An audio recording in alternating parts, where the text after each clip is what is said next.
Welcome to Golden Hardcore, a challenge series where we are exploring the world of Tyria and trying to make as much gold as possible in any way possible, but with a limited amount of lives. Last episode we lost another life, meaning we are now down to a single life left, meaning that if you die, this series is over. Today I want to explore Dragon Bash, the special June festival that takes place in Guild Wars 2 every year that is definitely less popular than many of the other festivals, but still potentially has some good ways to get gold.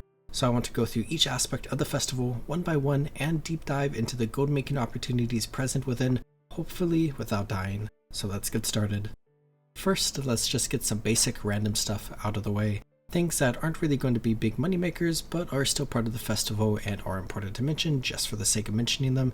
Additionally, what the big sources of gold through this festival are. The big currency for Dragon Bash is Zytaffy. Each piece of Zytaffy is worth a slightly decent amount, but you can get so much Zytaffy as you do different things that the gold you get really adds up quickly. You can also get Jawbreakers from random things alongside the weekly Dragon Bash festivities, which is a nice big chunk of gold.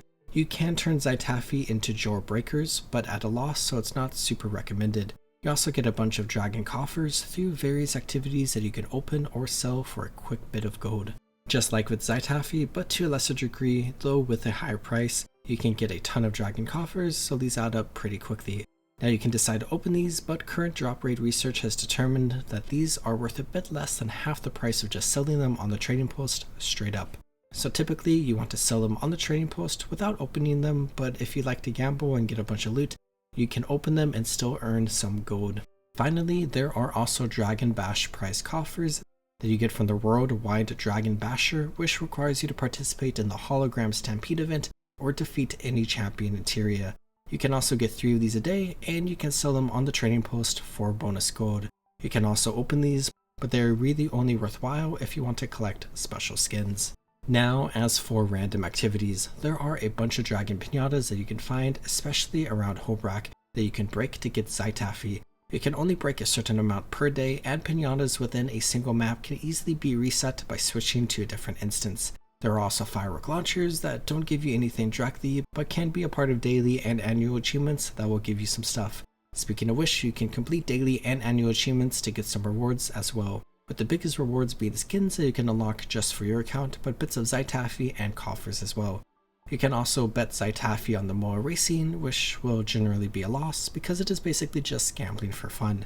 There's a mount race that you can do on your roller beetle, which you can rent one for 10 silver if you do not have one, that you can typically just complete once a day for some rewards. There's also the Pinata Bastion adventure, which is a similar vibe to the Dragon Pinatas we just talked about, but completely different, with there basically being an obstacle course you can navigate to get as high of a score as possible, which can also be completed once a day for some rewards. And well, this is honestly the bulk of the festival and things you can do. Typically speaking, Dragon Bash isn't the most lucrative festival that you can do, but just doing a tiny bit every day can be a fun way to earn some gold. I spent a little under 15 minutes doing a bunch of random activities, which you saw some of thus far in this video, and I casually earned 10 gold, 87 silver, and 26 copper. That's like 43 gold an hour on a technicality, but of course this is just from getting some quick daily rewards, and this amount would be a bit smaller if I didn't do it on the first day of the year, and also for the first time ever on this account. But with that said, there are 2 bigger things we can talk about and experiment with. First, we have Hologram Stampede.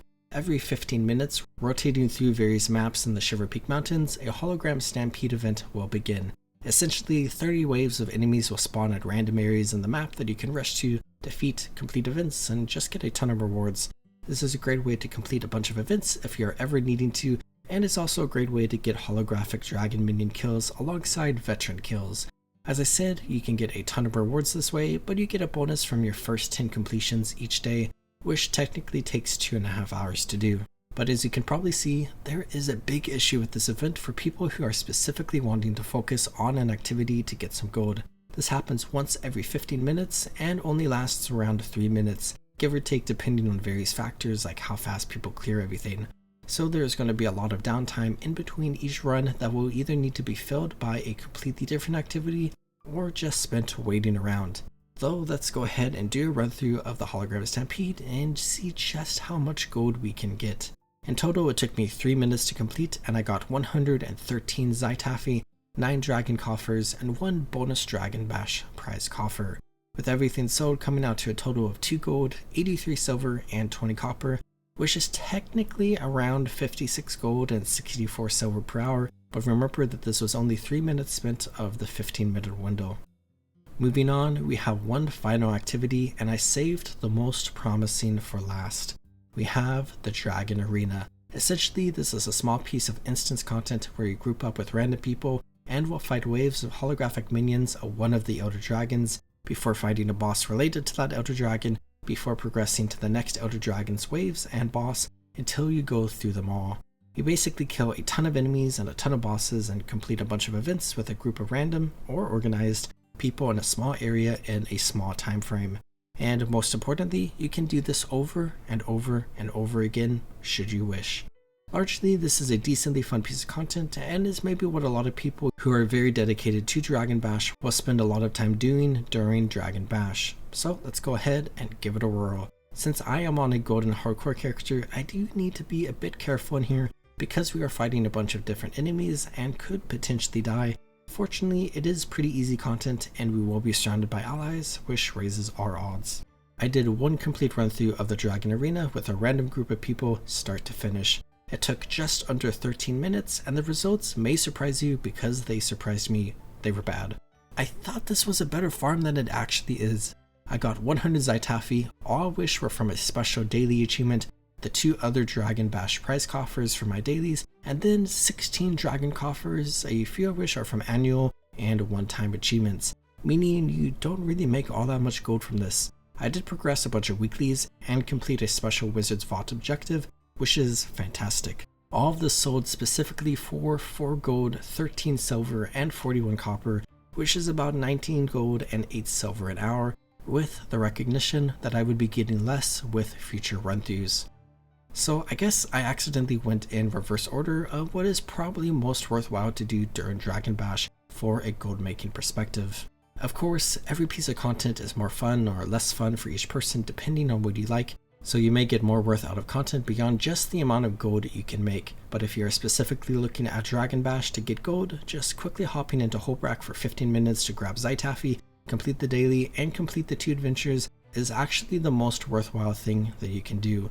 Then just doing other stuff on top of it may not be the most lucrative thing you can do in the game, but it will be a nice little bonus to your gold if you enjoy doing those activities. For me, I just spent a bit more time running around Hologram and other parts of Tyria to get a little bit more gold, finish my weeklies, and play around with Dragon Bash some more. Dragon Bash is definitely a smaller festival compared to the others, so I guess we get another shorter video with this one since there isn't all that much going on. After a bit, I returned to the trading post to pick up the last bits of gold I had, which brought our grand total up to 1,103 gold, 12 silver, and 85 copper. To check some stats, we have now played for 37 hours and 19 minutes, which is around about 30 gold per hour, and we have died a total of 2 times, meaning we only have 1 life left. And that's the video. I hope you enjoyed.